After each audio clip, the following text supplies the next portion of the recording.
তো চলো দেখে নেওয়া যাক বন্ধুরা, আজকে আমি কি বাজার করেছি সেটা তোমাদের সঙ্গে আমি শেয়ার করব। তা প্রথমে দেখিয়ে দিই আর মাছটা নিয়েছি। মাছটা বেশ ভালোই ছিল।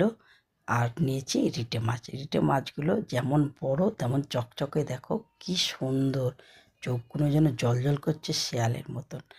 আর দেখো পুরো বড় বড়, মানে খুব ছোট নয়। আর মাছের পিসগুলো থকথকে একবারে যেন মাংসের মতন, খুব সুন্দর মাছটা। আর নিয়েছি শীতের কটা সবজি। মাশরুম কিন্তু শীত গ্রীষ্ম দুটোতেই পাওয়া যায়, তাই এইটা নিয়েছি।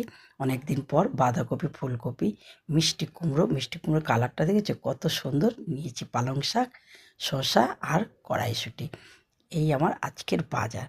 তা আমার বাজারটা কেমন হলো, কেমন লাগছে তোমাদের দেখতে, আর কোন মাছটা তোমাদের সবথেকে প্রিয় সেটা কমেন্ট করে তোমরা জানিও।